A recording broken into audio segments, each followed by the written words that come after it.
여러분 안녕하십니까? 한 주간 평안하셨습니까? 주일 낮예배 때는 간증을 이렇게 한 분만 시키는데 오늘 우리 대학생 자매 하나 또 대학원 다니는 우리 자매 하나 두 사람이래 시켰습니다. 어제 오전에 이렇게 대학생 모임을 갔는데 우리 대학생들이 쭉 돌아가며 간증을 하는데 간증이 너무 은혜로운 거예요. 형자매들 한 사람 한 사람 간증이 너무 은혜롭고 아름다워서 다 시키고 싶은데 또 다 시킬 수도 없고 그래서 오늘은 두 사람이래 간증을 시켰습니다. 여러분도 은혜롭습니까?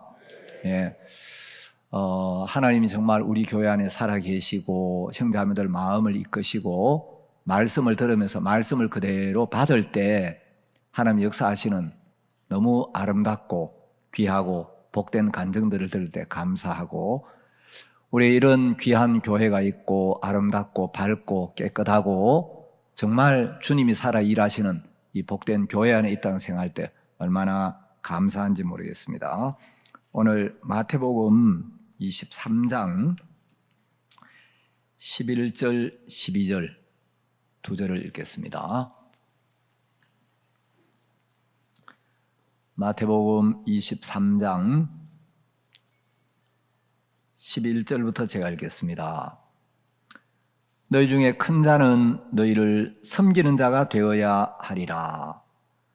누구든지 자기를 높이는 자는 낮아지고 누구든지 자기를 낮추는 자는 높아지리라. 두 절을 읽었습니다. 제가 대구 와서 주일날 설교하는 중에 오늘 본문을 제일 짧게 읽은 것 같습니다. 간증 시간이 조금 길어서 본문을 좀 짧게 읽었습니다. 2025년 한 해도 이제 어느덧 조금씩 저물어 가고 오늘이 11월 16일인데 이제 2025년이 한 달 반 남았습니다. 한 해가 얼마나 이렇게 빠르게 지나가는지 모르겠고 하루하루를 생각하면 주님이 우리에게 베푸신 은혜, 주님이 우리에게 주신 말씀, 주님이 주신 정말 이 축복들 생각하면 너무 감사하고 매일매일 우리가 주의 은혜 가운데 복되고 감사하고 소망을 가지고 살 수 있다는 게 하나님 앞에 너무 감사합니다. 저는 자주 사단이 저 자신을 이렇게 바라보게 해요. 이제 오늘 아침에도 제가 이제 게으르게 산다고 생각은 안 하는데, 물론 이제 목사님하고는 제가 비교가 안 되죠. 오늘 아침에 이제 일어나가지고 좀 기도를 조금 드리다가 조금 졸려서 약간 잠을 좀 더 잤어요. 그래서 마음에 사단이 야, 네가 주일 예배도 있는데 일찍 일어나서 좀 기도도 많이 하고 성경도 많이 읽고 그래야지. 아침에 일어나기는 일찍 일어나는데 기도하다가 또 자면 그 일찍 일어나는 게 무슨 소용이 있어? 그러면서 또 저를 바라보게 하는 거예요. 근데 이제 하나님이 이제 예전에는 제가 제 자신의 연약함, 부족함 이런 게 보일 때 사단이 내가 이렇게 연약하니까 내가 이렇게 부족하니까 내가 이래서 안 되겠다. 이제 신앙이나 사역을 이제 내 자신이 터가 되니까 늘 내가 이제 나를 평가해서 내가 어떠하냐에 따라 내 상태, 내 행위가 어떠하냐에 따라 되겠다, 안 되겠다 이걸 이제 판단을 했는데 하나님 참 감사한 것은 그래 내가 이러니까 내가 하면 안 되고 주님이 하셔야 되지. 내가 이러니까 주님이 도우셔야 하고 내가 이러니까 주님이 일을 하셔야 돼. 오랫동안 사단은 내가 이러니까 내 모습이 이러니까 내 상태가 이러하고 내 행위가 이러하고 내 모습이 이러하니까 안 돼라고 했는데 하나님 자꾸 하나님을 바라보게 하시는 거예요. 네가 그러니까 주님이 너를 도우셔야지. 네가 그러니까 주님이 일을 하셔야지. 네가 그러니까 네가 그런 줄 아시는 주님께서 거기에 대해서 모든 준비를 하시고 생각을 하시고 그러니까 주님이 은혜를 베푸시는 거야. 주님을 바라보면 너무너무 감사하고 소망이 생기는 거예요. 어제는 우리 이제 박종화 형제님, 부친님 그 추도 예배를 좀 드려달라 그래가지고 제가 작년에도 있고 어떻게 하지? 작년에도 해야 되고 추도 예배도 갈 수 있으면 가야 되겠는데 어떻게 할까 하다가 이제 추도 예배를 우리 김현옥 목사님한테 맡기고 작년에를 이 가족들 복음을 좀 전해달라는 이제 가족들을 다 모아놨다는데 가야 되겠다. 저녁에 갔어요. 그래 이제 여동생 되는 분이 와 있는데 뭐 예배는 이제 같이 참석을 이렇게 하는데 이제 우리 형제님이 목사님 얘가 내 동생인데 목사님이 오시기 전에 얘하고 저하고 조금 이렇게 변론이 됐습니다. 그래서 뭐 궁금한 거 있으면 목사님한테 물어보라고. 어느 교회를 다니십니까? 그러니까 이제 어느 교회라고 대답을 안 하고 형제님이 이 동생이 뭐 유월절을 지켜야 되고 안식일을 지켜야 된다고 이야기를 하는데 제가 딱 한마디 들으니까 안상홍 정인회를 나가는구나. 그래서 여러분 제가 뭐 사역을 2박 3일 한 사람이 아니고 한두 사람 만나본 사람이 아니잖아요. 예, 이 뭐 툭하면 연탄이고 척하면 삼척인데 안식일 교회를 이제 안식일을 지키고 유월절을 지켜야 된다. 그 이야기 딱 한마디 듣는데 안상홍 증인에 나가시는군요. 그러니까 그렇다고. 그래서 이제 이분이 질문을 했어요. 목사님, 성경에 안식일을 지키라고 되어 있지 않습니까? 근데 왜 안식일을 안 지킵니까? 안식일이 원래 토요일이잖아요. 근데 왜 주일에 안식일을 지키느냐? 예, 질문 잘 하셨습니다. 안식일하고 주일은 전혀 개념이 다른 말입니다. 사람들이 구약의 그 율법에 있는 안식일은 금요일 해질 때부터 토요일 해질 때까지를 안식일이라고 하는데 구약 시대에는 토요일이 안식일이었습니다. 왜냐하면 금요일 해질 때부터 토요일 해질 때까지니까 이제 토요일이 안식일이죠. 안식일에는 오리 이상 걸어도 안 되고 안식일에는 불을 피워도 안 되고 안식일에는 어떤 노동도 하면 안 되거든요. 사람들은 토요일에 안식일을 지켜야 된다라고 하는데 진짜 토요일, 여러분 이스라엘에 가면요 유대인들은 토요일에 불도 안 켜요. 이 전기불도 안 켜요.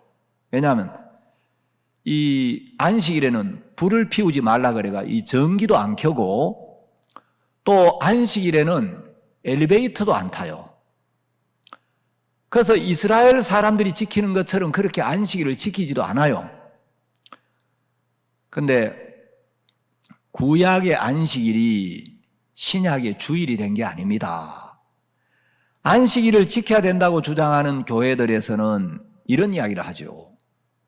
원래 구약에서 안식일은 토요일인데 서기 313년에 콘스탄티누스가 이제 로마 제국을 통일하고 이 로마 제국을 정치적으로 하나로 묶기 위하여 구약 시대에도 토요일에 안식일을 지켜왔고 초대 교회에도 토요일을 안식일로 지켰는데 콘스탄티누스가 313년에 이제 로마를 통일하고 일요일 휴업령이라는 걸 내려가지고 이 로마 제국 안에 종교가 다 다르고 어떤 종교는 토요일에 그들의 신을 섬기고 예배를 드리고 어떤 종교는 일요일에 그들의 신을 섬기고 예배를 드리고 그래서 이제 사람들이 그들의 신을 섬기고 예배하는 날이 다 다르니까 이걸 하나로 통일을 시켜야 되겠다. 그래서 콘스탄티누스 황제가 로마 제국에 있는 모든 종교인들은 일요일에 예배를 드리도록 하라. 그래서 하나님의 말씀에는 토요일이 안식일인데 콘스탄티누스 황제의 명령에 의하여 국가 권력의 굴복에서 하나님의 말씀을 임의로 변경을 시켰다. 그래서 그 전까지는 토요일의 안식일을 지켜오다가 주일로 이제 예배 날짜를 옮기게 됐는데 이것은 하나님의 말씀에 따라 예배 날짜를 바꾼 게 아니고 절대 권력을 가진 이 황제의 명령에 의해서 국가 권력에 의해서 예배 날짜를 바꾼 거기 때문에 이건 잘못된 거다. 그리고 일요일에 예배를 드려서 안 되는 또 하나의 이유는 일요일이 그 당시 로마 제국에서 태양신의 축제일이었고 태양신에게 예배를 드리는 날이었다. 그 증거가 있다. 자, 일요일이 태양신을 숭배하는 날이었다는 증거가 뭐냐면 지금도 일요일을 영어로 선데이라고 하지 않느냐. 그 일요일에 선하고 태양이 들어가 있지 않느냐. 그래서 2000년 전에 일요일에 태양신을 숭배했던 그 증거가 아직도 선데이라는 단어에 남아있다.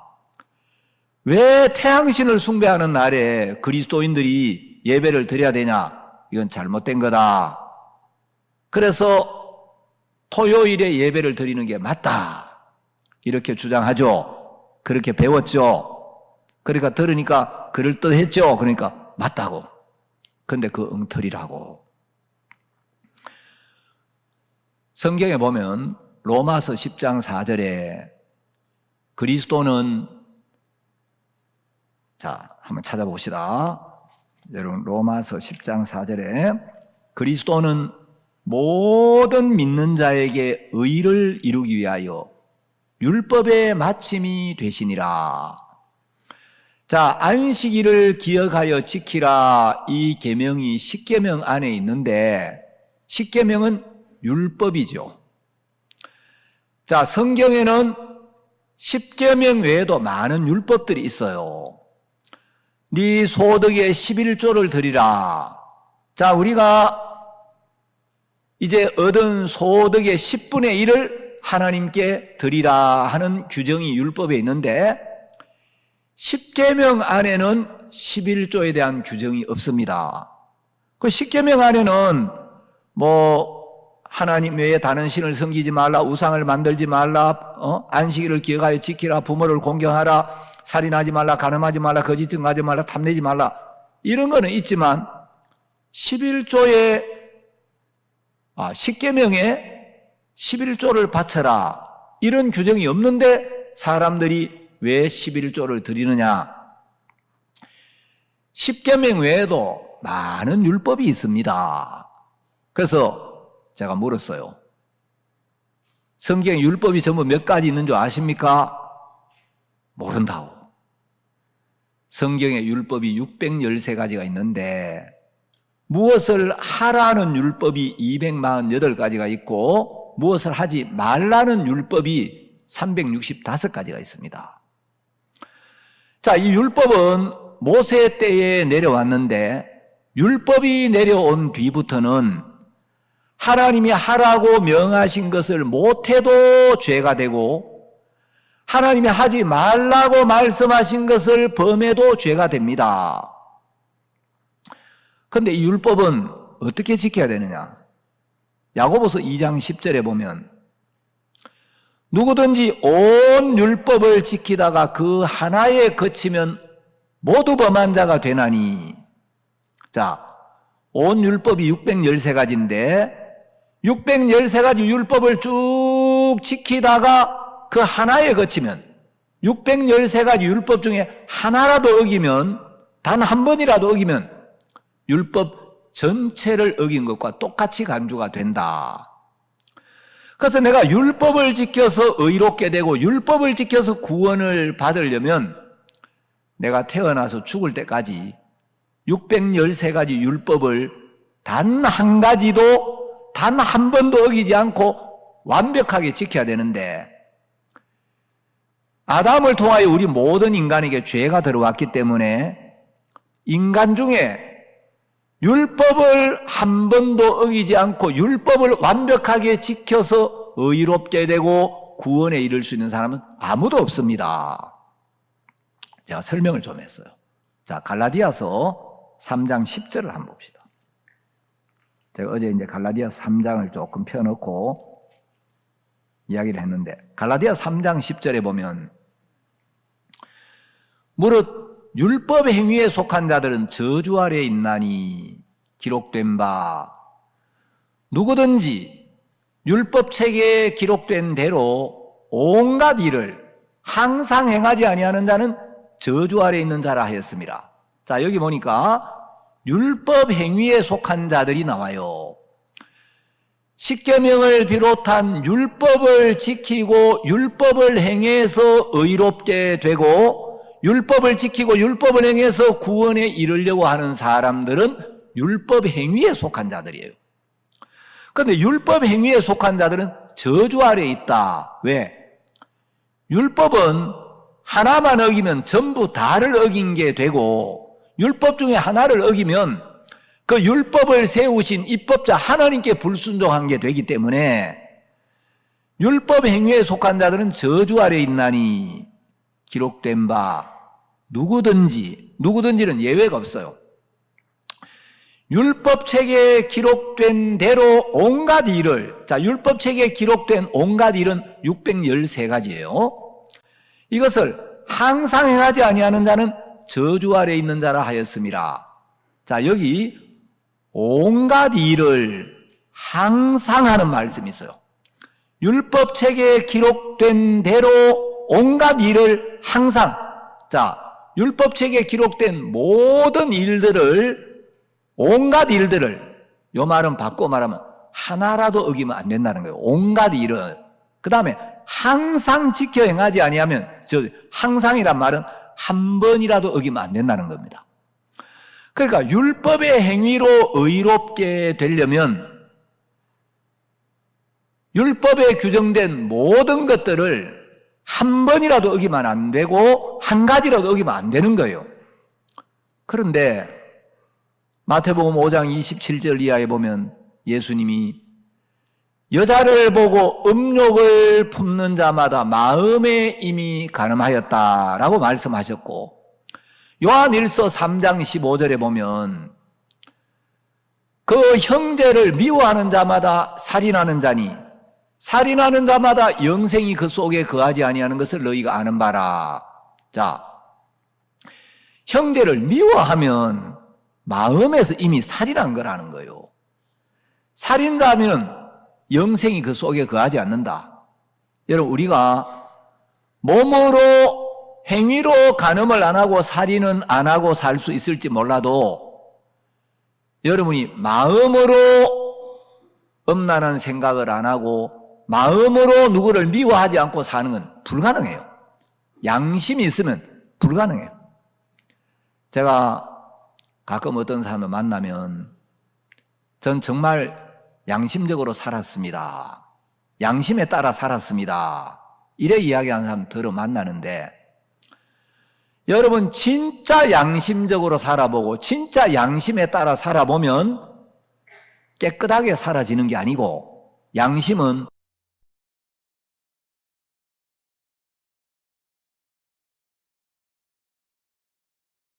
증거해 주는 게 우리 양심이에요.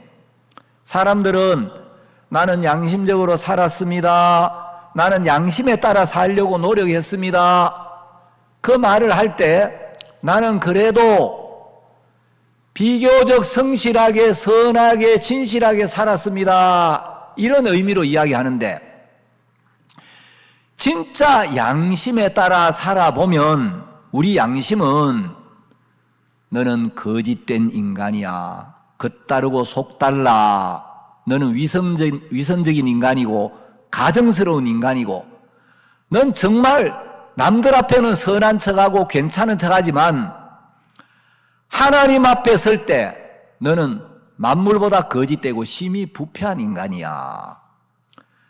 여러분, 양심에 따라 살아보면 양심은 나를 깨끗하게 만들어주는 게 아니고 내가 얼마나 더럽고 거짓되고 악한 인간인지를 지적해주는 일을 양심이 해요. 자, 누가 우리 가운데 한 번도 남을 미워하지 않고 악한 생각을 품지 않고 살 수가 있겠습니까?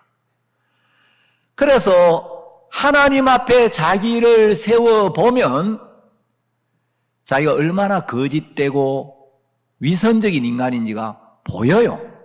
하나님 앞에 자기를 세워보면 할 말이 없게 돼 있어요. 그래서 제가 이 율법은 예수님이 오시면 끝이 난다. 자, 로마서 10장 4절에 아까 돼 있었죠. 그리스도는 모든 믿는 자에게 의를 이루기 위하여 율법의 마침이 되시니라. 예수님은 율법의 종지부를 찍었다는 거예요. 예수님은 율법의 마침이 되셨다는 거죠.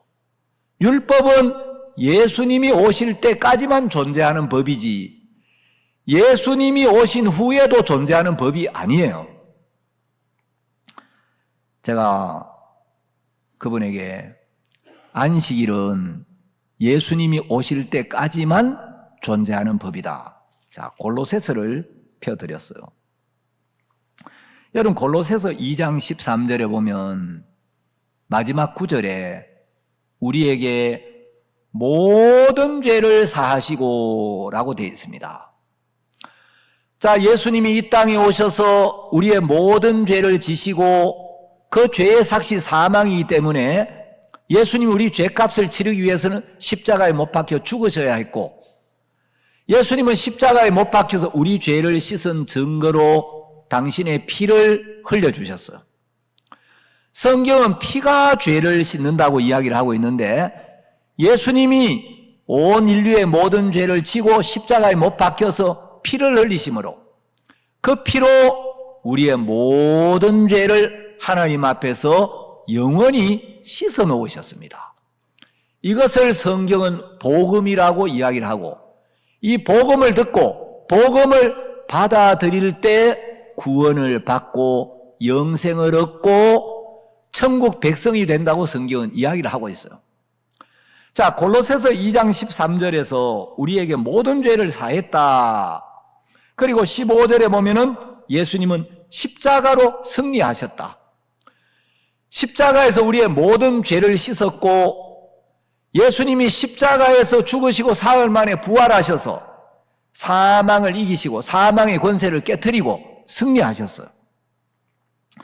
자, 그런데 이제 16절에 보면 그러므로 예수님 우리 모든 죄를 사하셨고 십자가로 죄를 이기셨기 때문에 그러므로 먹고 마시는 것이나 절기나 월삭이나 안식일을 인하여 누구든지 너희를 변론하지 못하게 하라. 예수님 모든 죄를 사해 놓으셨는데 율법은 십자가에서 끝이 났는데 뭐 먹고 마시는 음식에 관한 것들, 절기에 관한 것들, 월삭이나 안식일 이런 걸 가지고 안식일을 지켜야 되네, 절기를 지켜야 되네 변론하지 못하게 하라. 그래서 율법은 십자가에서 끝이 났습니다. 이제 우리는 율법 아래에 있는 게 아니고 예수님의 은혜 아래에 있는 겁니다. 제가 이제 복음을 쭉 좀 전했어요. 근데 이분이 목사님 그 예수님이 유월절을 주시면서 우리에게 새 언약을 주셨잖아요. 그래서 제가 이야기를 했어요. 새 언약은 유월절하고 상관이 없어요. 구약에는 새 언약이라는 단어가 딱 한 번 나와요. 예레미야 31장 31절에 새 언약이 나오고 유월절에 관한 출애굽기 12장에는 새 언약이라는 단어가 없습니다. 새 언약이라는 단어가 성경 전체 8번 나오는데 구약에는 딱 한 번 나와요. 구약에는 새 언약이 유월절과 관련되어서 나오는 게 아니고 예레미야 31장 31절에 단 한 번 나오는데, 새 언약이 있으면 옛 언약이 있다는 이야기죠. 그럼 옛 언약은 무엇이고 새 언약은 뭐냐? 옛 언약은 바로 율법을 이야기하고, 안식일을 지키라, 이거는 십계명의 한 규정이기 때문에 안식일을 지키라는 이 십계명은 율법의 일부이기 때문에 이 안식일을 지키라는 것도 율법입니다. 그런데 그 율법이 예수님에게서 마침이 되었다. 자, 로마서 8장 4절에는 율법의 요구가 나와요. 율법이 우리에게 요구하는 게 두 가지가 있어요. 자, 율법은 아담 때부터 내려온 게 아니에요. 하나님이 아담을 만드시고 아담에게 율법을 주신 게 아니고, 율법은 아담으로부터 약 2500년 정도의 세월이 지난 뒤에 예수님이 오시기 1500년쯤 전에 하나님이 모세를 통하여 이스라엘 백성들에게 주신 법이 율법이에요. 율법은 이스라엘 백성들에게 주신 법이지 이방인들에게 주신 법이 아니에요. 자, 이제 율법이 내려왔는데 이 율법을 옛 언약이라고 이야기를 합니다. 그런데 율법은 두 가지 요구가 있어요. 자, 율법이 요구하는 게 뭐냐? 첫 번째 요구는 네가 율법의 모든 규정들을 완벽하게 지켜라. 그러면 너는 죄가 없게 되고, 네가 율법을 완벽하게 지키면 너는 의롭게 되고 사망을 당하지 않게 되고 구원을 받게 된다. 다 지키라. 그럼 너는 생명을 얻는다. 이게 첫 번째 요구예요. 율법의 두 번째 요구는 네가 하나라도 어기면 저주를 받고 심판을 받고 멸망을 당한다. 자, 그럼 여러분, 우리가 율법의 첫 번째 요구대로 살 수가 있습니까, 없습니까? 율법의 모든 규정을 우리가 하나도 어김없이 다 지켜서 의롭게 된다. 이 율법의 첫 번째 요구대로 우리는 못 살아요. 만일에 우리가 율법의 요구대로 살고 율법의 요구대로 행할 수 있다면, 우리가 율법을 완벽하게 지켜서 의롭게 될 수 있다면 예수님이 이 땅에 와서 십자가에 못 박혀 죽을 이유가 없죠. 내가 율법을 지키고 율법을 행해서 의롭게 될 수 있다면 뭐 때문에 예수님이 이 땅에 오셔가지고 십자가에 못 박혀 고난을 받으시고 피를 흘려야 하겠습니까? 우리가 율법을 지킬 수가 없기 때문에, 우리가 율법의 요구대로 행하고 살 수가 없기 때문에 예수님이 오셔서 우리가 율법을 어긴 저주를 대신 받아주시고 그 율법의 저주에서 우리를 속량해 주셔야 우리가 구원을 받을 수가 있는 거예요. 자, 그래서 이제 율법의 첫 번째 요구는 다 지켜라. 그러면 너는 의롭다. 자, 율법의 두 번째 요구는 네가 율법 중에 하나라도 어기면 너는 심판을 받고 저주를 받고 멸망을 당해야 돼. 자, 그럼 우리는 율법의 첫 번째 요구대로 살 수 있다 그랬어요, 없다 그랬어요? 율법의 첫 번째 요구대로 살 수가 없죠. 그럼 우리는 두 번째 요구에 따라 심판을 받고 저주를 받고 영원한 지옥 불에 떨어져야 되는 거예요. 그런데 여러분, 우리가 첫 번째 요구대로 살 수 없는 것도 사실이면 그렇다고 우리가 또 영원한 지옥에 가면 되겠어요, 안 되겠어요? 안 되는데 안 갈 방법이 없어요. 우리는 율법의 첫 번째 요구를 이루어 주지를 못했기 때문에 율법의 두 번째 요구에 따라 너 율법 어겼지, 십계명 어겼지, 죄 지었지, 죄의 삭은 사망인 거 알지? 그럼 너는 하나님의 말씀에 따라 심판을 받고 영원한 지옥으로 들어가야 돼. 그런데 여러분, 우리가 지옥에 가면 또 되겠어요, 안 되겠어요? 지옥에 들어갈 수밖에 없지만 그렇다고 또 우리가 지옥에 가서는 안 되잖아요. 그래서 이 율법으로는 우리가 구원을 받을 수가 없기 때문에 하나님이 이런 우리를 보시고 우리를 사랑하셔서 우리를 율법의 저주에서, 죄에서 온전히 구원해 주시기 위하여 구원의 계획을 세우시고 구원자를 준비하시고 구원자를 보내서 우리를 구원하는 일을 이루신 거예요. 그래서 하나님의 보내심을 받고 죄 없는 예수님이 이 땅에 오셔서 우리의 모든 죄를 지시고 그 죄의 삭스를 지불하기 위하여 십자가에 못 박혀 피를 흘리고 죽으셨어요. 그 예수님의 죽음은 우리가 율법을 지키지 못한 모든 저주를 대신 받기 위한 거예요. 여러분, 제가 여기 영수증이 하나 있는 거 모르겠네요. 한번 원주에 있을 때 서울에 행사가 있었어요.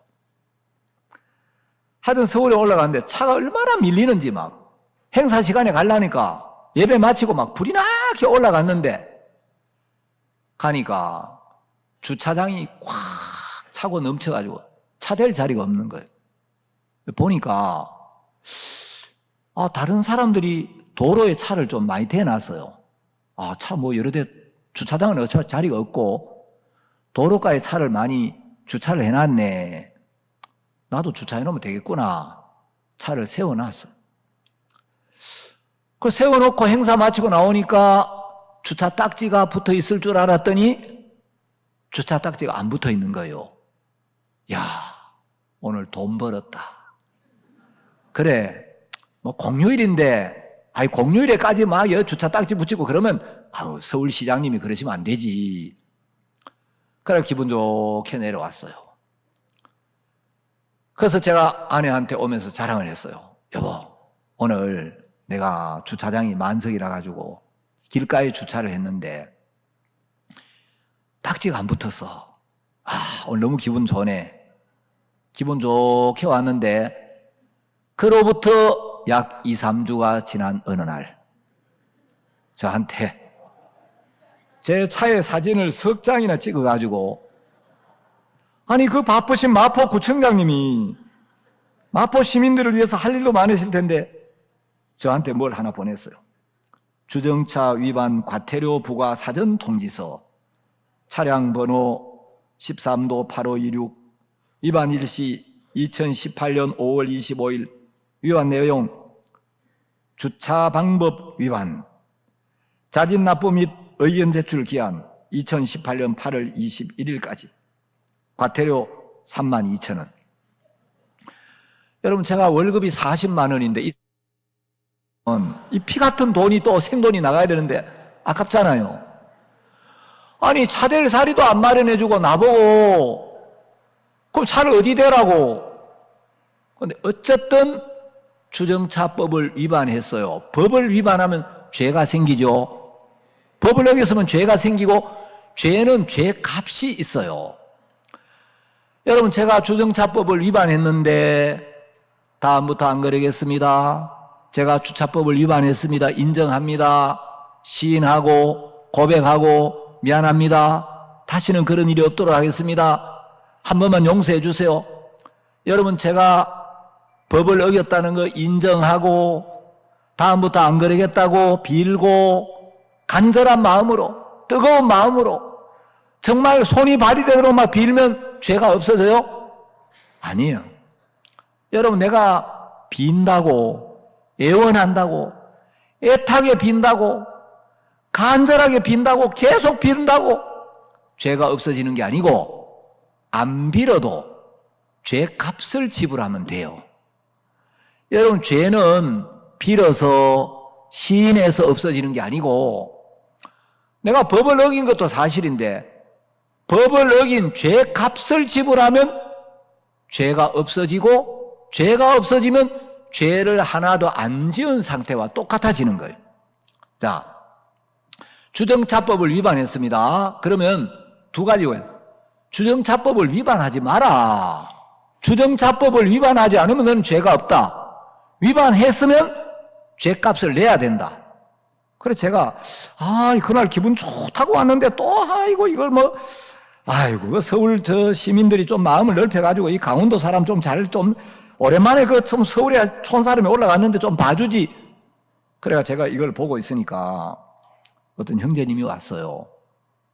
목사님, 그 뭡니까? 내가 그저 한 2, 3주 전에 서울에 그 마포에 상암동에 행사가 있어서 갔는데, 차댈 자리가 없어가지고 도저히 어떻게 할 수 없어. 길가에 다른 사람도 대놔가지고 내가 대놨더니, 이 마포구청장님이 또 친히 이런 걸 또 저한테 원주 시민회까지 이걸 보내셨네요. 목사님, 저 주십시오. 제가 내드리겠습니다.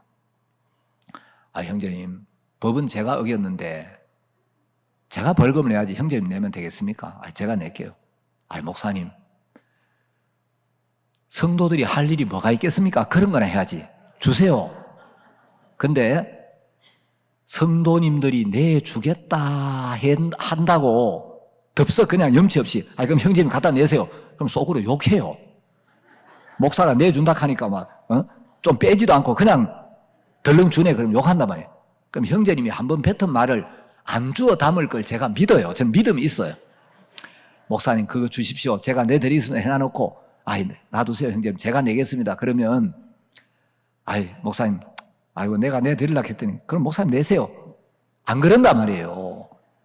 그래서 이 형제님이 목사님 그거 주십시오. 제가 내드리겠습니다 할 때는 형제님이 그 말을 절대 주워 담지 않을 걸 제가 믿기 때문에 그래도 그러면 형제님 내세요.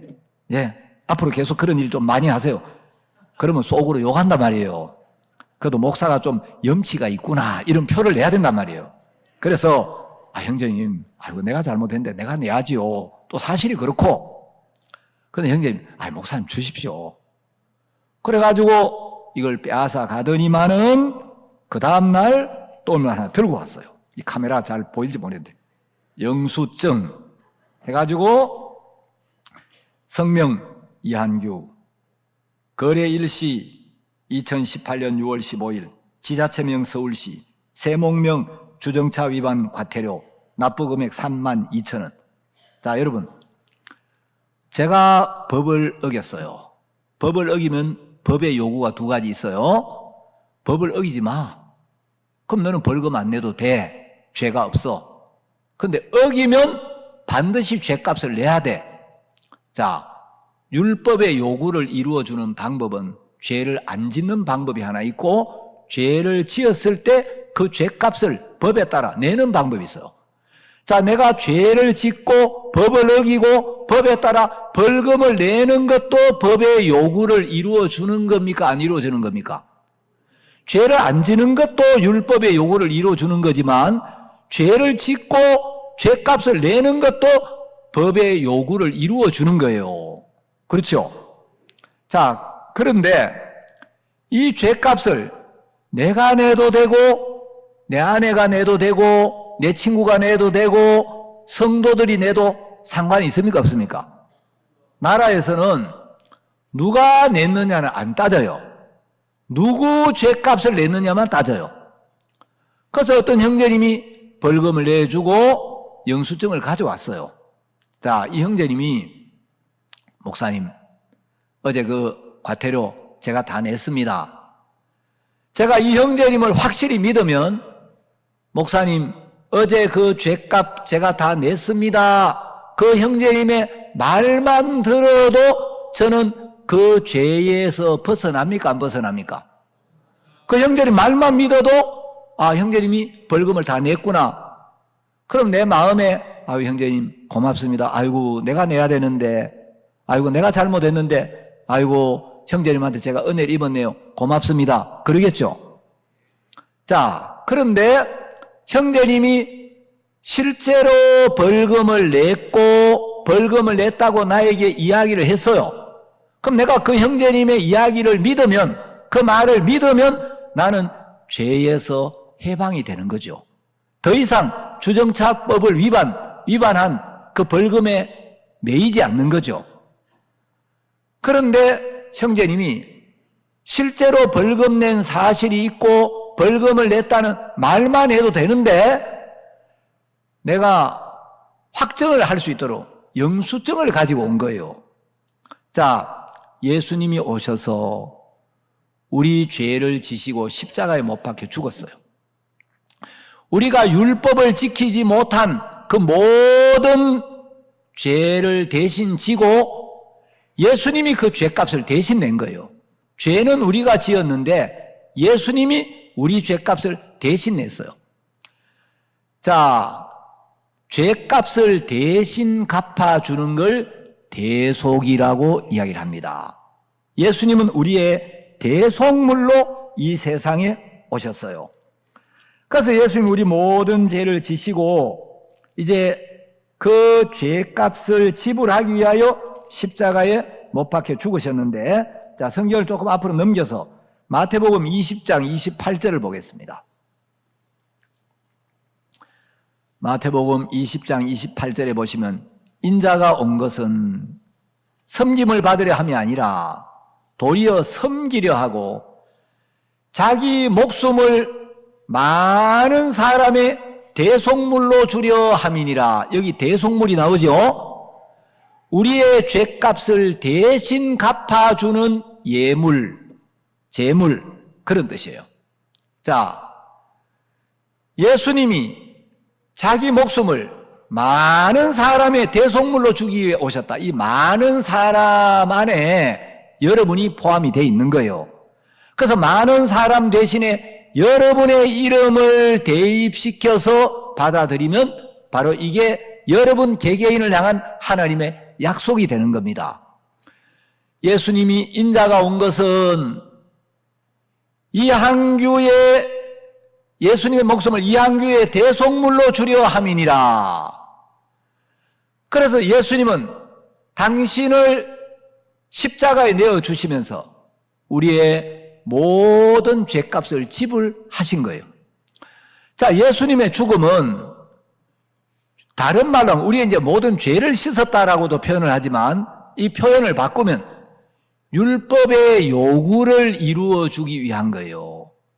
우리가 율법을 지키지 못했기 때문에 율법에 따라 율법의 저주를 받아야 되는데, 율법의 저주로 우리가 죽어야 되는데 예수님이 그 율법의 저주를 대신 받아주셔서 율법의 저주에서 우리를 건져내신 거죠. 자, 갈라디아서 3장 13절을 찾아보겠습니다. 갈라디아서 3장 13절.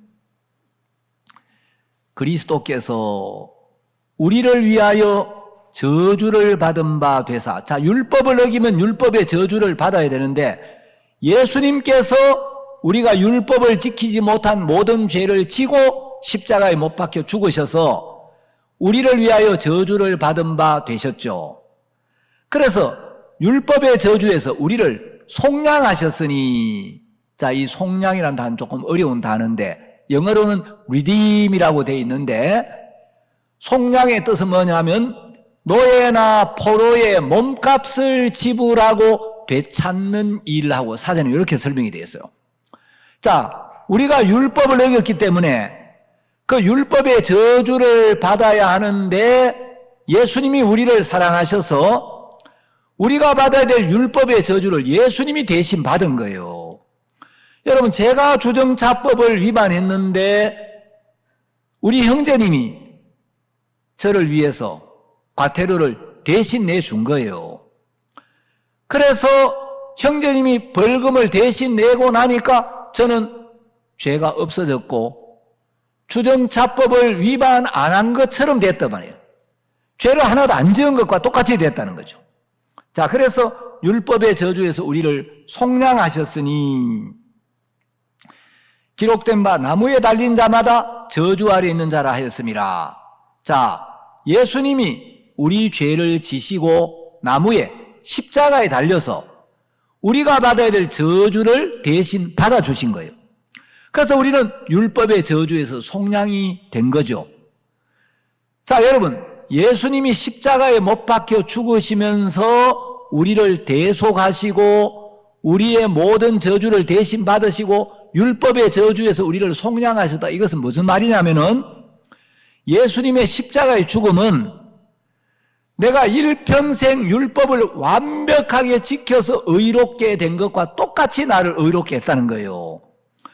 여러분, 내가 법을 어겼는데 그 벌금을 누가 대신 내줘서 그 죄값을 지불하고 나면 내가 죄를 하나도 안 지은 것과 똑같이 되는 것처럼 예수님이 우리가 율법을 지키지 못한 그 저주를 대신 지고 십자가에 못 박혀 죽으시면서 이제 우리를 영원히 의롭게 하셨는데, 이것은 내가 태어나서 죽을 때까지 율법을 완벽하게 지켜서 의롭게 된 것과 똑같이 나를 의롭게 했다.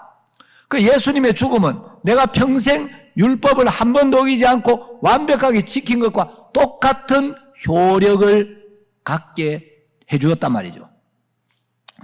자, 그래서 제가 이제 우리 형제님, 동생 되는 분 한테 새 언약에 대한 설명을 했어요. 새 언약은 구약에 딱 한 번 나옵니다.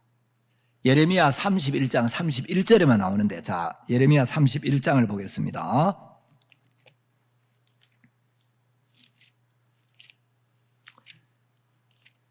예레미야 31장 31절에 보시면, 나 여호와가 말하노라. 보라, 날이 이르리니 내가 이스라엘 집과 유다 집에 새 언약을 세우리라. 여러분, 새 언약이 있으면 옛 언약이 있겠죠. 자, 세상에도 이 법을 만들고 법을 연구하는 사람들이 이 법에 몇 가지 원칙이 있어요. 자, 법은 하위법보다는 상위법이 우선이에요. 그래서 이것을 상위법 우선의 원칙이라고 이야기를 해요. 여러분, 하위법보다는 상위법이 더 우선이죠. 그 다음에 이 법에는, 모든 법에는 신법 우선의 원칙이라는 게 있어요. 자, 옛날 법이 있고 새로운 법이 만들어졌어요. 그럼 옛날 법이 우선이에요? 새 법이 우선이에요? 새로운 법이 만들어지면 옛날 법은 새로운 법 뒤로 이제 밀려나는 거죠. 옛 법보다는 신법이 우선된다는 거죠. 자, 그러면 새 언약이 나타나기 전까지는 옛 언약 아래 우리가 있지만, 새 언약이 세워지면, 새로운 법이 세워지면 이제 옛 언약은 폐기가 되는 거예요. 그래서 새 언약을 세우리라. 32절, 나 여호와가 말하노라. 이 언약은 내가 그들의 열조의 손을 잡고 애굽 땅에서 인도하여 내던 날에 세운 것과 같지 아니할 것은, 내가 그들의 남편이 되었어도 그들이 내 언약을 파하였습니다. 자, 하나님이 우리에게 주신 새 언약은 옛 언약과 같지 않다. 율법과 다르다. 이제 하나님이 율법을 주셨는데 이스라엘 백성이 율법을 깨뜨리고 율법을 어기더라. 그래서 율법으로는 이스라엘 백성들을 구원할 수가 없더라. 그래서 하나님이 우리의 행위를 바꾸어서는 우리를 구원할 수가 없기 때문에 하나님의 약속을 바꾼 거예요. 자, 율법은 우리의 행위를 자꾸 고치라고 이야기해요. 네가 이걸 해, 이걸 하지 마, 이거 해야 돼, 이거 하면 안 돼. 율법은 우리 행위를 고치라고 하는데, 자, 율법이 우리 행위를 고치라고 요구를 해보니까 우리가 율법의 요구대로 못 사는 거예요. 우리 행위를 못 바꾸는 거예요. 내가 나를 고칠 수가 없어요. 여러분, 내가 나를 고칠 수가 없기 때문에 예수님의 은혜가 필요하지, 내가 나를 고칠 수 있다면 예수님이 필요가 없어요. 그래서 우리가 율법을 지키고 우리가 우리 자신을 고치고 바꾸는 게 안 되기 때문에 우리에게는 예수님의 은혜, 예수님의 구원이 필요한 거예요. 그래서 33절, 나 여호와가 말하노라. 그러나 그날 후에 내가 이스라엘 집에 세울 언약은 이러하니. 자, 이것은 새 언약입니까? 옛 언약입니까? 자, 32절에서 하나님이 이스라엘 백성들의 열조의 손을 잡고 애굽 땅에서 인도하여 내던 날에 세운 언약, 이것은 옛 언약, 이건 깨트렸다고 이야기했어요. 파했다고 이야기했어요. 근데 33절에 나오는 언약, 그날 후에 내가 이스라엘 집에 세울 언약은, 이것은 새 언약인데, 이 새 언약이 뭐냐? 자, 율법은 돌판에 새겼는데 이 새 언약은 33절 중간에 보면, 내가 나의 법을 그들의 속에 두며 그 마음에 기록하여 나는 그들의 하나님이 되고 그들은 내 백성이 될 것이라. 새 언약이 마음에 기록되면 하나님은 우리의 하나님이 되고 우리는 하나님의 백성이 된다는 거예요. 자, 그러면 새 언약이 어떻게 마음에 기록이 되느냐? 율법은 돌판에 기록이 됐는데 새 언약은 우리 속에 두고 우리 마음에 기록한다는 거예요. 하나님이 언제 우리 마음에 새 언약을 기록하셨죠? 자, 새 언약이 어떻게 기록되냐? 복음을 들을 때 여러분 마음에 새 언약이 기록이 되는 거예요. 여러분 로마서 10장 17절에 보면 그러므로 믿음은 들음에서 나며 들음은 그리스도의 말씀으로 말미암았느니라 이렇게 되어 있어요. 자, 그래서 이제 새 언약은 복음의 말씀을 들을 때 우리가 율법의 요구대로 살 수 없기 때문에 우리가 율법을 지킬 수 없기 때문에 예수님이 오셔서 율법의 저주를 대신 받으셨고 예수님이 죽으심으로 율법의 요구를 이루셨고 그래서 율법의 저주에서 우리를 속량하셨구나. 우리가 이제 속량을 받았구나. 이 말씀이 이 약속이 우리 마음에 받아들여지고 우리 마음에 믿어지고 우리 마음에 새겨지는 거예요. 복음을 들을 때. 그래서 새 언약이 우리 마음에 기록되는 건 어떻게 되냐? 복음을 듣고 믿을 때 여러분 마음판 육의 신비에 이 언약이 기록이 되어진다는 거죠. 자, 그래서 이 하나님의 새 언약을 우리 속에 두고 자, 여러분 마음 속에 이 복음이 들어와서 믿어졌죠? 그리고 이제 그것을 마음에 기록한다. 여러분 마음에 내 죄가 사해졌다는 이 약속이 새겨졌습니까? 안 새겨졌습니까? 새겨졌죠? 그러면 나는 그들의 하나님이 되고 그들은 내 백성이 될 것이라.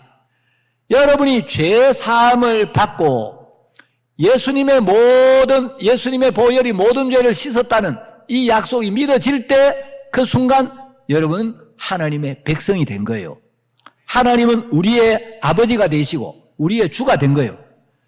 그래서 여러분이 죄 사함을 받았으면 여러분은 여러분의 모습이 어떠하든지 예수님의 은혜로 하나님의 백성인 거예요. 하늘나라 백성 여러분 알겠습니까? 얼마나 영광스러운 하나님의 백성인지 몰라요. 자, 그러면 새 언약이 뭐냐? 자, 새 언약의 내용이 예레미야 31장 34절에 기록되어 있어요.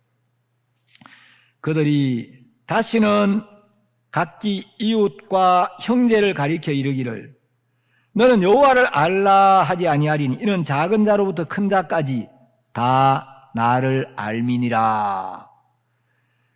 내가 그들의 죄악을 사하고 다시는 그 죄를 기억지 아니하리라.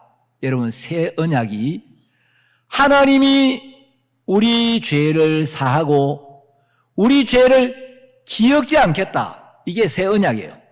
하나님이 우리 죄를 사하고 기억지 않겠다는 이 약속이 내 마음에 기록되고 내 마음에 들어오고 내 마음에 믿어지면 그게 바로 구원을 받는 것이고 그때 우리는 하나님의 백성이 된다는 거죠. 어제 이제 우리 형제님 동생 되는 분이 6월절 어린 양에 대하여 이야기를 하면서 6월절하고 새 언약을 자꾸 결부를 시키는 거예요. 새 언약은 출애굽기 12장에 나오는 6월절하고는 상관이 없어요. 여러분 구약 성경에는 새 언약이 예레미야 31장 31절 한 군데만 나와요. 다른 데 아무 데도 안 나와요. 그러면 새 언약은 예레미야 31장하고 연결을 시켜야지. 이거 새 언약을 6월절하고 연결을 시키면 성경을 잘못 연결하는 거예요. 그건 엉터리란 말이죠. 자, 그러면 예레미야 31장 34절에서 내가 그들의 죄를 사하고 다시는 기억지 않겠다 그랬죠. 그러면 여러분 이제 예레미야 31장 34절에서 하나님이 언젠가 이스라엘 백성들의 죄를 사하고 인류의 죄를 사하고 그 죄를 다시는 기억지 않겠다고 약속을 했는데 예수님이 우리 죄를 사하러 오셔야 되겠죠. 이 약속을 이루기 위해서는. 그래서 예수님이 예레미야 31장 34절에 이 약속을 이루기 위하여 이 땅에 오셨고 이 땅에 오셔서 우리의 모든 죄를 담당하셨고 그 죄가 예수님께 온전히 담당되었기 때문에 요한복음 1장 29절은 예수님을 소개하기를 보라 세상 죄를 지고 가는 하나님의 어린 양이로다. 예수님을 세상 죄를 지고 가는 하나님의 어린 양이라고 했어요. 왜? 세상의 모든 죄가 예수님께 온전히 담당되었기 때문에 예수님이 세상 죄를 지고 간다고 이야기를 하는 거예요. 그런데 그 죄의 삭시 사망이기 때문에 예수님이 그 죄를 사하고 그 죄를 씻고 그 죄를 없애기 위해서는 십자가에 못 박혀 죽으셔야 되는 거예요. 그리고 예수님 이제 피를 흘리셔야 되는데 어제 그 여동생 되는 분이 예수님의 피하고 이제 새 언약하고는 관계가 있죠. 근데 이걸 자꾸 유월절하고 연결을 시키는 거예요. 자, 여러분 고린도전서 11장 25절 한번 보겠습니다. 고린도전서 11장 25절. 자, 23절부터 읽겠습니다. 내가 너희에게 전한 것은 주께 받은 것이니 곧 주 예수께서 잡히시던 밤에 떡을 가지사 축사하시고 떼어 가라사대 이것은 너희를 위하는 내 몸이니 이것을 행하여 나를 기념하라 하시고 식후에 또한 이와 같이 잔을 가지시고 가라사대 이 잔은 내 피로 세운 새 언약이니 이것을 행하여 마실 때마다 나를 기념하라 하셨으니 자, 이 피로 세운 새 언약 이거는 유월절과 연결을 시켜야 되는 게 아니고 새 언약이 구약의 예레미야 31장 31절에 있기 때문에 이건 예레미야의 말씀과 연결을 시켜야 되는 거예요. 그래서 예레미야 31장 34절에서는 예수님이 내가 저희 죄를 사하고 기억지 아니하리라.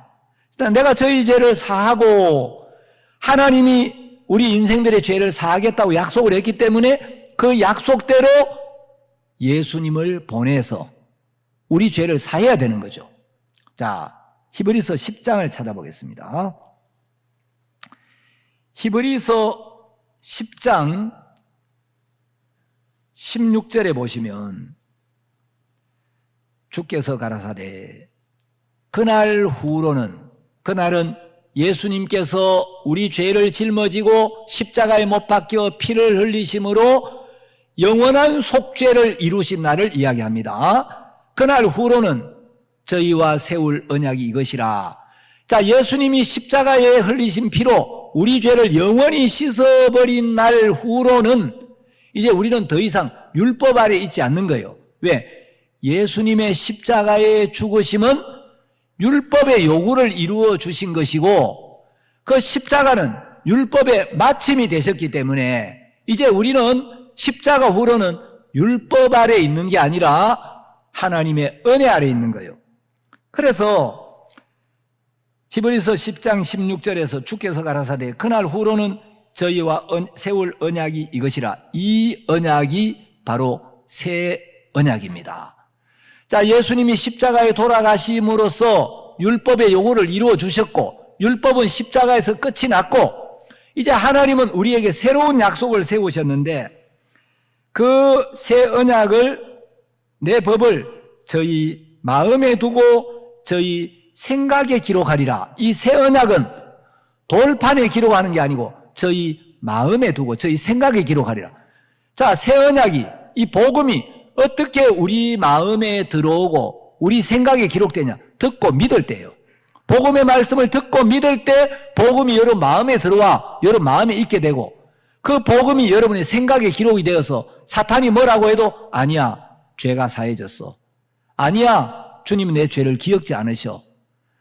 너 죄를 짓잖아. 그래, 죄를 지었어. 그러나 예수님이 내 죄값을 지불하셨고 율법의 요구를 이루셨고 율법의 저주에 나를 속량하셨기 때문에 나는 여전히 의로워. 내 마음의 법에, 내 마음의 이제 신비에 이 구원의 복음이 기록되어 있는 거예요. 자, 그래서 이걸 이제 새 언약을 우리 마음에, 우리 생각에 기록하는데 그 새 언약의 내용이 17절입니다. 또 저희 죄와 저희 불법을 내가 다시 기억지 아니하리라 하셨으니 나는 죄를 짓지만 하나님은 우리 죄를 다시 기억지 않는다는 약속을 세웠어요. 나는 죄를 짓는데 하나님은 죄를 기억 안 해요. 하나님 앞에 가면 우리 죄가 있어요, 없어요? 나는 날마다 죄를 지을 수 있지만 하나님은 영원히 우리 죄를 기억지 아니하고 매일매일 우리 죄를 기억 안 하니까 하나님 앞에 가면 우리 죄가 없는 거예요. 자, 여러분, 히브리서 10장 16절에 보면은 주께서 하는데 니은하는 문장 부호가 있습니까? 있어요?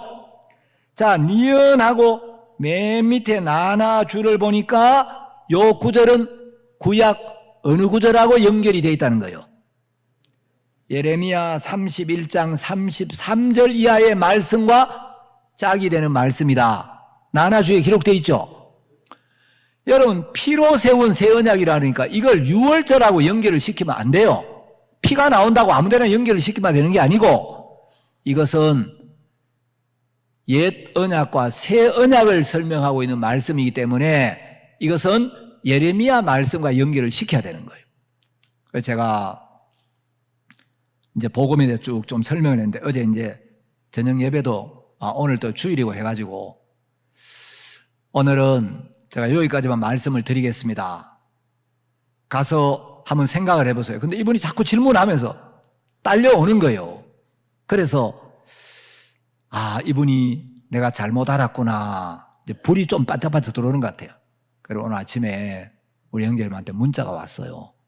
목사님, 어제 동생이 교제가 너무 좋았는데 한 번 더 좀 말씀을 나누고 싶답니다. 그래서 교제를 안 해줘 버릴까? 속이 타가지고 나는 지금까지 이렇게 믿어왔는데 어제 들어보니까 영 헷갈리네. 이게 아닌 것 같네. 아닌 게벼. 어떡하지? 그래서 한 번 더 교제하고 싶다니까 너무 감사한 거예요. 언제든지 오라 그래요. 여러분, 오늘날 많은 사람들이 정말 이 복음의 진리를 제대로 알지 못하고 사탄에게 속아서 말씀을 엉뚱하게 연결시키고 엉뚱하게 깨닫고 그러면서 그걸 진리라고 믿고 있는 거예요. 우리 교회는 가서 그냥 교제하면 하고 온 간증하다 보니까 예배 시간 다 돼버렸어요. 이 설교하려고 하니 큰일 났네. 본문 이야기를 해야 되는데. 자, 제가 오늘 마태복음 23장을 읽었습니다. 여러분, 이제 성경을 읽어보면 이 창세기부터 계시록까지 영적인 사람들과 영적이지 않은 사람들의 어떤 특징이 쭉 기록되어 있어요. 창세기부터 계시록까지 영적이지 않은 사람들의 마음에 공통점이 하나 있는데 전부 자기를 세우고 있다는 거예요. 영적이지 않은 사람은 마음 안에 자꾸 자기를 높이고 자기가 인정받기를 원하고 자기를 나타내기를 좋아하고 자기가 자꾸 나타나는 거예요. 그러니까 봉사를 하면서도 전도를 하면서도 물질을 드리면서도 자꾸 자기를 나타내려는 이런 마음을 가지고 있으면 저 사람 영적이지 않구나. 근데 영적인 사람은 자기를 나타내는 거예요. 자기를 비워요. 자, 여러분, 하여튼 창세기부터 요한계시록까지 수많은 인물들이 등장하는데 영적이지 못한 모든 사람들은 전부 그 마음 안에 자기를 세우는 마음을 가지고 있습니다. 자, 몇몇 사람 예를 들면 이제 수없이 많은 인물이 있지만 사무엘상에 보면 다윗이 골리앗을 쳐 죽이고 돌아와요. 사울은 위치는 세워져 있었지만 믿음은 없었어요. 위치는 왕인데 막상 골리앗이 나타나니까 사울이 두려워 떨고 사울과 함께 있는 자는 흩어지고 골리앗 앞에서 아무것도 못하는 거예요. 다윗은 위치는 세워져 있지 않았지만 그 마음 안에 믿음이 있었고 하나님이 세워져 있었어요. 그 다윗은 담대하게 골리앗 앞에 나가지고 물맷돌을 가지고 골리앗을 딱 때렸는데 골리앗 이마에 구멍이 하나 딱 있는데 거기 이마 돌이 탁 박혀가지고 그 큰 골리앗이 퍽 쓰러졌죠. 자, 다윗이 골리앗을 쳐 죽이고 돌아오는데 이스라엘 여인들이 창화하는 거예요. 사울의 죽인 자는 천천히요 다윗의 죽인 자는 만만이로다. 사실입니까? 거짓말입니까? 사실이죠. 사울이 천천히나 제대로 죽였는지 모르겠어요. 사실인데 이 사무엘이 그 말을 듣고 심히 불쾌하여 이렇게 기록되어 있어요. 자, 한번 찾아봅시다. 사무엘상 18장 7절.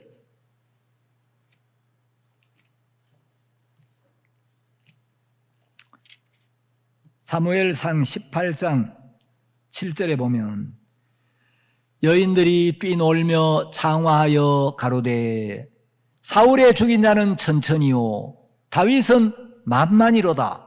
사실이죠. 사실인데 사울이 하나님 앞에 생각을 해보면 야, 나는 믿음이 없지만 우리나라에 믿음을 가진 다윗이 있다는 게 얼마나 다행이냐. 다윗이 없어서 오늘 내가 죽었을 건데 다윗이 내 생명이구나. 다윗에게 모든 걸 맡기면 다윗이 하나님의 지혜로 모든 문제를 아름답게 해결해 주건. 여러분, 다윗이 있는 게 너무 은혜인데 사울은 육에 잡혀서 자기를 세우는 데만 관심이 있는 거예요. 그래서 사울의 죽인 자는 천천히요 다윗은 만만이로다. 그러니까 8절에 뭐라고 되어 있냐면 사울이 이 말에 불쾌하여 심히 노하여 가로되 다윗에게는 만만을 돌리고 내게는 천천만 돌리니 그에 더 얻을 것이 나라밖에 무엇이냐. 이건 완전 오해예요. 자기를 세우려는 마음에 사로잡혀 있으면 정상적인 판단을 못해요. 엉뚱한 생각을 하고 오해를 하는 거예요. 다윗은 사울의 나라를 빼앗으려는 마음이 전혀 없어요. 사울을 위하고 사울을 도우려고 하는데 자기를 세우려고 하니까 다윗을 오해하고 다윗이 사울에게는 천천만 돌리고 다윗에게는 만만을 돌리니 이제 다윗이 얻을 게 나라밖에 뭐 있겠냐. 저놈이 내 자리를 빼앗으면 내가 왕위에서 쫓겨나게 되면 저놈 죽여야 되겠다. 그래가지고 일평생 다윗의 대적이 되는 거죠. 여러분, 제가 이제 자기를 높이는 이런 마음에 대해 좀 생각을 해보면서 육에 속한 사람, 영적이지 않은 사람은 어디 가나 자기를 나타내고 자기를 자랑하고 자기를 세우고 싶어요. 사람 앞에는 그게 좋아 보일지 몰라도 하나님 앞에는 가증스러운 거예요. 여러분, 하나님 앞에 사는 사람은 사람이 인정을 해줘도 그게 별 의미가 없고 사람이 몰라주어도 문제가 안 돼요. 제가 안산에 있을 때 어떤 모친이 예배를 나오셔요. 이 모친은 하여튼 제가 사역하면서 그런 모친 처음 봤는데 예배 드리고 있다가 예배 시작하고 이제 제 설교하고 한 30분쯤 되면 꼭 일어나요. 말씀 듣다가 한 30분쯤 되면 일어나가지고 그때 뒤로 가지고 헌금을 해요. 그 처음에는 말씀 듣다가 아이고 헌금하려고 그랬는데 잊어버려가지고 헌금을 못했구나. 아이고 잊어버리긴 해야지. 그래서 이제 갑자기 생각이 나가 그러는가 보다. 뭐 연세가 많은 모친이니까 그럴 수도 있겠다 싶은데 한 번만 그러는 게 아니고 예배 때마다 내가 말씀 전하고 있는데 나 한번 쳐다보고 또 뒤로 가면서 나를 쳐다보고 자꾸 쳐다보면서 헌금하면 헌금을 하고 그래요. 그래서 제가 그럼 뭐 하려고 헌금하면 너 나한테 주지. 아니 목사님 봐달라고 헌금하면은 뭐 하려고 헌금하면 너 목사님 이거 목사님 필요한데 쓰세요. 그러면 인사나 듣지. 꼭 뒤를 바라보면서 예배 드리다가 헌금하러 가고 하나님 앞에 가증스럽고 악한 거죠. 이런 이야기 들으면 그래 사람에게 보이려고 하는 게 하나님 기뻐하는데, 나도 뭐 아이고 그러면 괜히 사람 보는데 하는 헌금 아예 안 해야 되겠다 하는 것도 사람에게 보이기 위해 하는 거 하나님 보지만, 안 하는 것도 하나님 보셔요. 예? 안 한다고 또 아이고 그럼 뭐 그래 사람에게 보이기 위해 하지 마라 그러는 게 아니고, 안 하는 마음도 너는 누굴 섬기는구나. 네가 진짜 복음을 사랑하고 귀히 여기면 교회 물질도 많이 필요하고 또 물질도 좀 드리고 싶은 마음이 성령이 자연스럽게 주시는데, 여러분 물질을 드려도 봉사를 해도 사람에게 보이기 위하여, 자기를 세우기 위하여 하는 것은 하나님이 가증스럽게 보는 거예요. 여러분, 하나님은 뭐 시간이 다 가서 오늘 나머지 이야기는 좀 이따가 또 저녁에 좀 하겠습니다만은, 우리가 무엇을 하든지 하나님 앞에 하는 게 참 아름다운데, 사울은 늘 자기를 세우고 싶어 하고 늘 사람에게 보이기를 좋아하는 사람이에요. 근데 다윗은 다른 거예요. 다윗은 시므이가 막 어려울 때 따라오면서 돌을 던지고 티끌을 날리면서 저주하는데, 아니 내가 지금 형편이 좀 어렵기로소니 시므이 니까지 끝까지 나를 무시하고 니까지께 나를 갖다가 그런 식으로 함부로 해? 내가 가만히 못 있어. 그래가지고 단칼에 쳐 없앨 수 있는데, 자 다윗은 어떠냐? 사무엘하 16장을 한번 보겠습니다. 여러분 사울하고 다윗의 마음을 이렇게 비교해 보시면, 사무엘하 16장 5절을 보겠습니다.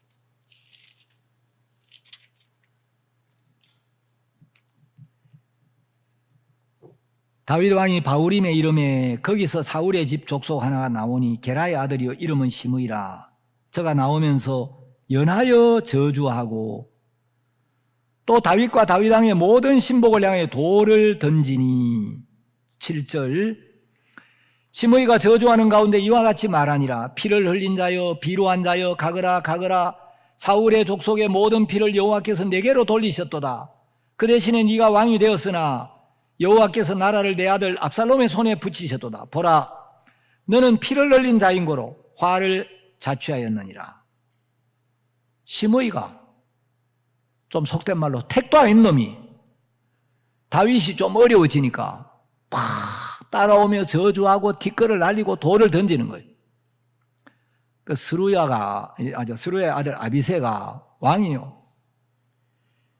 저 죽은 개가 어찌 감히 왕을 저주하리까? 내 단칼에 가서 그냥 목을 벨까요? 그러니까 다윗의 마음은 어떠냐면 10절 왕이 가로되 스루야의 아들들아 내가 너희와 무슨 상관이 있느냐?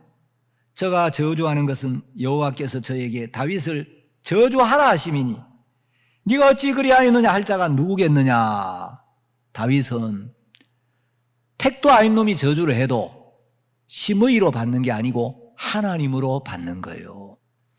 하나님이 시므이를 통해 나를 저주하라 하셔서 하는 거야.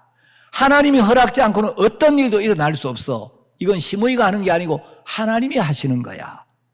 하나님이 하시면 여러분 시므이를 목을 칠 수 있어 없어요? 하나님이 시므이를 통해서 저주한다면 내가 시므이의 목을 칠 수가 없죠.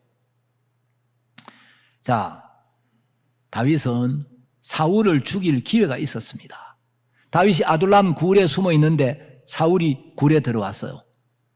그래서 사울이 이제 발을 가리운다. 그 발을 가리운다는 게, 옷으로 발을 가리운다는 게 원어에 보면 똥을 누러 들어왔다는 거예요. 그 발 가리우는 게 아니고 원어상 의미는 이제 대변을 보러 들어왔는데, 그때 또 아비새가 왕이여, 사울 왕이 지금 발을 가리우러 굴에 들어왔는데 때가 이때입니다. 두 번 찌를 거 없는데 단번에 그냥 찔러 죽여버리죠. 그런데 다윗은 어떻게 말하는가? 자, 사무엘상 26장을 보겠습니다. 조금 앞으로 넘겨서 사무엘상 26장 9절 다윗이 아비새에게 이르되 죽이지 말라. 누구든지 손을 들어 여호와의 기름 부음 받은 자를 치면 죄가 없겠느냐. 사울이 육신적이고 믿음도 없고 나를 어렵게 하고 힘들게 하고 그건 사실인데, 그러나 그 사울 왕에게 기름을 부은 분이 하나님이야. 하나님 기름 부음 받은 자는 하나님이 다스리지. 사울이 육신적이라고 내가 내 손으로 치지 않겠다. 그래서 다윗은 어떤 믿음을 가지고 10절에 보시면 또 가로되 여호와께서 사시거니와 여호와께서 그를 치시리니 혹 죽을 날이 이르거나 혹 전장에 들어가서 망하리라. 다윗은 사울이 육신적이지만 자기를 어렵게 하지만 하나님이 그를 세웠는데 하나님 기름 부으신 자를 내 손으로 치면 죄가 없겠느냐. 만일에 사울을 제거해야 되는 게 하나님 뜻이면 하나님이 사시거니와 하나님 살아 계시는데 하나님이 나보다 모르겠나. 여호와께서 그를 치시리니 혹 죽을 날이 이르거나 전장에 들어가서 망하리라. 자, 여러분, 사단은 우리 마음에 자꾸 자기를 세우게 만들어요. 여러분, 사람들은 다 자기를 세우고 인정받는 걸 좋아하고 자기를 나타내는 걸 좋아해요. 그런데 왜 이 마음을 하나님이 싫어하느냐 하면 자기를 높이려는 이 마음은 원래 루시퍼가 가졌던 루시퍼의 마음이에요. 원래 하나님이 인간을 만드셨을 때는 인간의 마음에 자기를 높이려는 마음이 없었어요. 자기를 세우려는 마음, 이거는 하나님으로부터 온 마음이 아니고 사단을 통하여 들어온 마음이기 때문에 루시퍼에게 있던 마음인 거예요. 그런데 사단은 사람들 마음에 자기를 세우려는 마음을 끊임없이 집어넣고 예수님의 마음은 자기를 비우는 마음이에요. 그래서 예수님과 가깝고 예수님의 인도를 받는 사람들은 자기를 비우고 말씀을 세우고 자기를 비우고 교회와 하나님의 뜻을 받아들여요. 사단에게 이끌림을 받는 사람들은 끊임없이 자기를 세우는. 자, 성경 한 구절만 읽고 이야기를 마무리하겠습니다. 사도행전 20장 30절. 자, 바울이 이제 밀레도에서 제가 이제 밀레도에 한번 다녀왔었는데 밀레도에서 에베소 교회 장로들을 모아놓고 고별 설교를 하는 그 설교의 한 토막입니다. 또한 너희 중에서도 제자들을 끌어 자기를 쫓게 하려고 어그러진 말을 하는 사람들이 일어날 줄을 내가 아노니. 자, 너희 중에서, 너희는 에베소 교회 장로들이에요. 에베소 교회 장로들, 바울의 가르침을 받고 구원받고 교회 안에 장로로 세움을 입은 형제들 중에서도 제자들을 끌어, 여러분 제자들이 구원받은 형제들이죠. 제자들을 끌어 자기를 좁게 하려고 어그러진 말을 하는 사람들이 일어날 줄을 내가 아노니. 여러분, 사탄은 바울과 같이 신령한 종에게 가르침을 받고 교회 안에 세움을 입고 장로가 된 형제들 중에도 바울이 떠나면 이제 그 사람들을 끌어서 자기를 쫓게 하려고 자기 편을 만들고 어그러진 말을 하고 바울을 판단하게 하고 뒤에서 바울이 뭐 자기가 뭐 사도라 그러면서 자기 잘난 척하고 맨날 그러는데 야, 바울 말 다 들으면 안 돼. 바울 말 듣지 말고 내 말 들어야 돼. 바울을 밟고 자기를 세우는 이런 사람들이 일어날 걸 이야기하고. 여러분, 사단은 계속 자기를 세우게 만들어요. 하나님은 자기를 비우고, 왜? 예수님의 마음이 당신을 비우는 마음이기 때문에 비우고 낮추어서 은혜 입을 마음을 갖게 만들고, 사단은 자기를 세워서 자기를 따르게 하고 어그러진 말을 하도록 한다는 거죠. 자, 시간이 많이 간다. 한 구절만 더 봅시다. 마태복음 25장을 보겠습니다.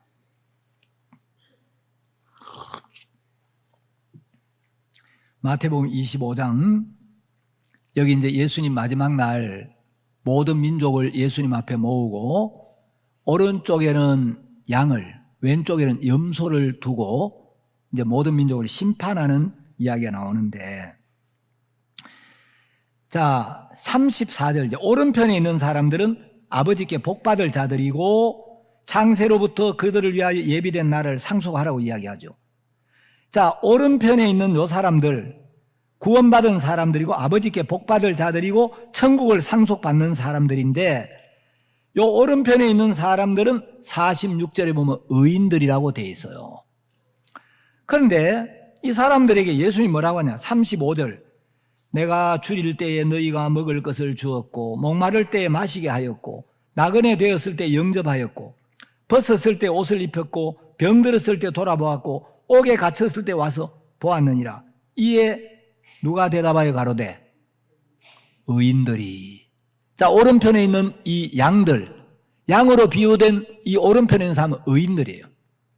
자, 예수님은 야, 너희들 내가 줄일 때 너희가 먹을 걸 주었고 내가 목마를 때 너희들 나를 마시게 했어. 내가 나그네 됐을 때 너희들 영접했고 내가 헐벗었을 때 너희들이 옷을 입혔고 내가 병들었을 때 너희들 돌아보았고 내가 옥에 갇혔을 때 너희들이 와서 보았어. 그런데 이 의인들이, 아니 예수님 37절 봅시다. 우리가 어느 때에 주의 줄이신 것을 보고 공개하였으며 목마르신 것을 보고 마시게 하였나이까?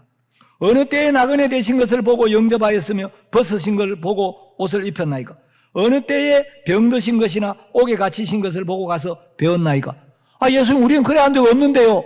우리가 언제 예수님께 이런 일을 했습니까?